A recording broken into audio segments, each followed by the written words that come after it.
Okay, so it's kind of ironic today that we're going to talk about feedback and communication, and my communication this morning and feedback to my own kids on their first week of school off has so far been something like, I can enroll you in summer school.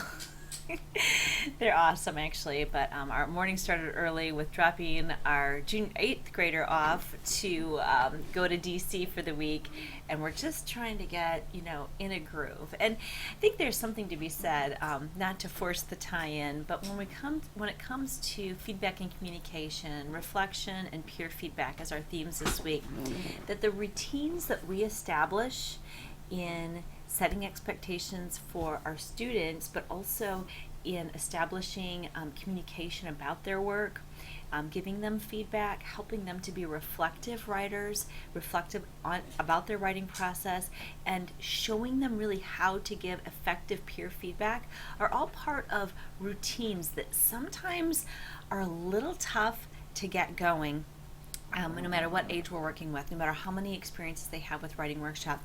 My own children actually go to school. They don't work. They work within a system where they use a program called Writing Workshop and a program called Reading Workshop. And it's a curriculum that's been chosen by their district. So they're used to a certain sort of, you know, a setup, something like we've been talking about, and they're used to giving one another feedback, and they're used to commenting on each other's work. But that didn't just happen overnight. And as we go along, you're actually going to see some of their teachers speak to how they do writing workshop. One of them, I'm trying to think which week it is. Let me switch over here to our course. My first grader's teacher actually is going to be one of our guest speakers she actually recorded her writing workshop to first grade. So some of you elementary teachers might really get something out of that. She's a really good teacher and an expert in her field and models writing workshop. But what we really want to focus on is, I wanted to pull this up here really quickly to show you what you're going to be reading this week and so forth. There is a bit of a list this week, and speaking of speaking of guest lectures, the guest lecture this week is actually an eighth grade teacher in the Jonathan Alder School District, and she was my son's English teacher. She, bless her heart, is on that DC trip this week with them. But she has a really innovative way of using a rubric to give feedback, and then I also found a site that wrote an article that uses a similar concept in an interactive student rubric. So I hope those sources are helpful to you this week. Okay, so what are we doing this week? We're going to read Atwell's Chapter 7 and Chapter 8, Responding to Writers, Responding to Readers. And I'm kind of lumping reading and writing together in this course. I feel like the emphasis should be on writing, but I think it's hard to separate the two. And yet, I'm an advocate of making sure that we do teach some of it in isolation. And part of that, I think, is for an accountability to me as a teacher. This last school year, we divided I team teach, and we divided our sophomore language arts class into distinct reading and writing workshops. And we would have specific writing workshop time and specific reading workshop time. And what we found on a week-to-week basis is that compared to our curriculum last year, there were gaps. We thought we were really covering the standards well, and I believe we were, but there were times when we were definitely, for weeks at a time, heavier on writing than reading.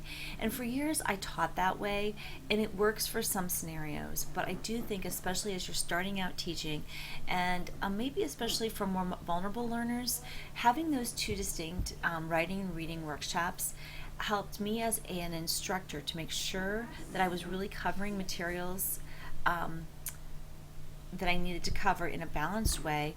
And it also, I think, helped students to develop a better self-awareness, a reflection on where their strengths and weaknesses lie. And of course, they should integrate. Absolutely, the reading should feed the writing, and the writing should help feed the reading.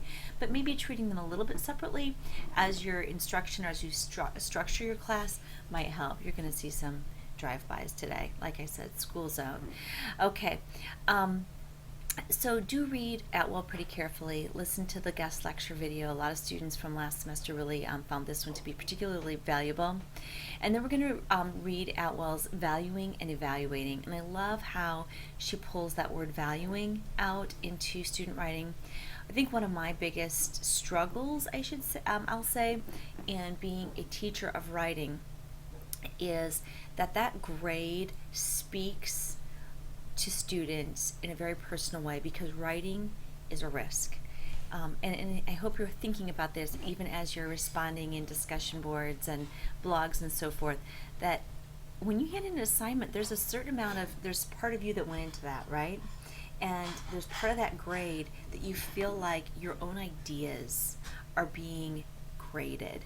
And while that is necessary to help student growth, I think we need to get out of the mindset that the grade is the end product and start thinking of writing as a formative concept where we are valuing how far students have gone, and then evaluation being not an end of the road grade done, one of those that I just used to cringe. I'd spend hours grading student work and they would throw it away. And so I started creating an evaluation system that tried to create a conversation that valued student ideas. I'll share that with you in a moment. The Edutopia blog on just about changing writing instruction, just some different ideas about using different technologies and so forth and different approaches it's going to be a pretty quick read. These are two websites I'd like you to look at. They may be good resources to help you complete the wiki this week. These are explore pieces. These are not read every word on the page. Again, the interactive rubric piece, another quick read. And I have a couple different videos in. We've got the reflective writing and revision process, What Were You Thinking by Sandra Giles. That's an article. And then there's a peer editing and the writing process, and it's a webcast by turnitin.com that I thought was an interesting resource. So there are lots and lots of resources here, and I wonder what I ran out of space for. Let me make sure there's nothing covered up. These are all listed in Unit 4, but I want to make sure on the other website, but I want to make sure I at least talk you through what to expect. Oh, okay. This is another resource. Don't feel like you've got to conquer the world. When I put a resource out here to explore, it is simply a resource that I think might help feed what we're doing here in the writing column, okay? So carefully read the text, at least scan the blogs and articles, watch at least part of the videos to get the essence of what they're talking about, see if it's a resource you want to use, and use the websites as exploration. Okay, so what are we going to talk about this week? For discussion board, just want you to think as a writer for a little bit about what types of feedback work and don't work for you. What do you want from an instructor when they've given you feedback? And maybe even think about your college experience, but also scan back through those elementary and middle school years. And a lot of feedback has shaped, for me, my awareness that, I'm a good writer, right? So what are we speaking to students then? About their writing? How can we show them what they're good at and what we want them to be excited about growing in their writing? I diverge here. What types of feedback would you like to experiment with as an instructor? And I want you to think not just about the content, but the way that you give that feedback.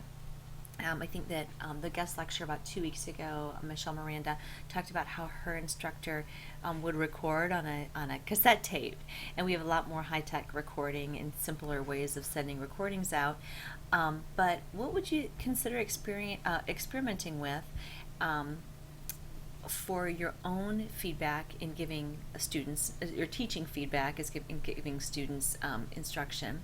A lot of you talked about how important conferencing was to you as a student. How are you going to implement that and keep the classroom under control? Just kind of brainstorm. And what are your experiences as a student editor? Do you ever have, sorry, a little fuzzy there, one of those imaginary. What are your experiences as a student editor? Do you ever have to do peer feedback? I know I always do it in my college classes at Capital when I teach writing.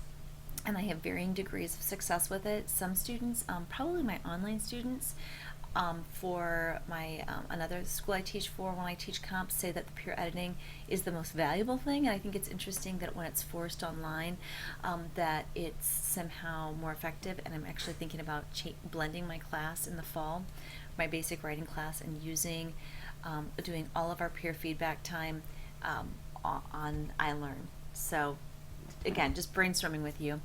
And then maybe share the good, the bad, and the ugly, and suggest fixes for the peer editing process and the teacher feedback process. Maybe some things that were good experiences, bad experiences, and what you would do to fix it as a teacher. This is a lot to cover in discussion board, and I know that some of those questions might resonate more with you than others. Feel free to give a nod to a few questions and go more in depth with others. That's fine. Okay, for the blog this week, we're going to talk a little bit about personality in our teaching, and certain dynamics and personal preferences go into what we prefer out of a rubric. How we want to create and record and keep up with students in our responses to them. And I think for me, this has depended through the years. I've taught really heavy teaching loads almost always. Even now, I'm carrying a pretty heavy load for the fall in a combination of courses.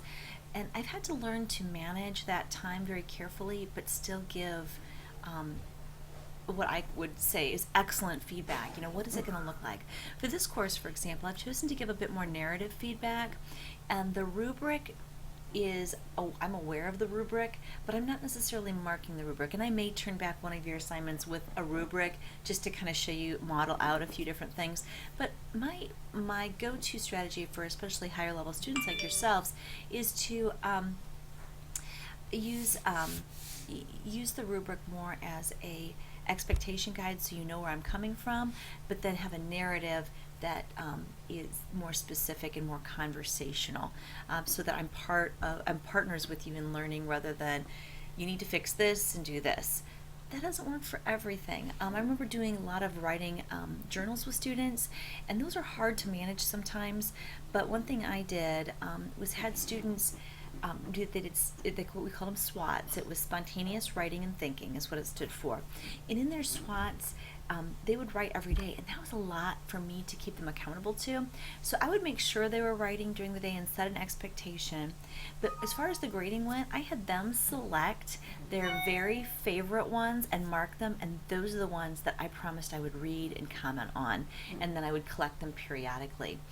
Something like that might help. Also, just making sure you're staggering your writing assignments between different classes if you have more than one prep that you're getting ready for, or if you're in an inclusive class, so that you're not inundated with lots and lots of papers all at once. One thing that I've done, looking at this next part, is I've tended to give writing feedback at the end, and started changing that a few years ago, especially with longer writing projects, and I found that it really decreased the amount of plagiarism I had.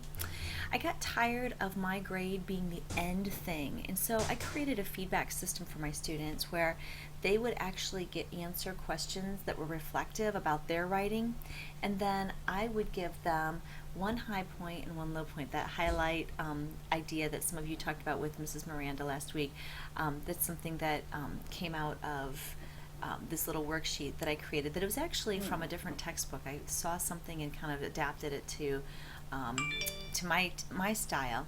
And what I love about it is that I was able to see some insight into how students viewed their writing, and how they were evaluating their writing compared to how I was evaluating their writing.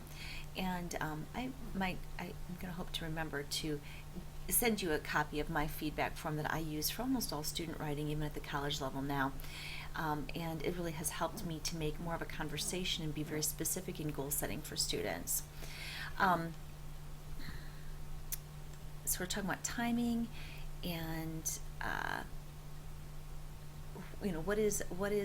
how are you going to use rubrics? How are you going to evaluate student writing? And I think it's very important, just a note to lead you on before I talk about Wiki. It's very important to teach students how to receive feedback and give feedback, how to be a writer in a workshop. Part of that's going to be one of your lessons. The wiki is the same as last week. This is the finalization of it for this standard. You can always go back and edit it, but for this particular chunk, it's the big heart and soul of your work. So if you have questions, please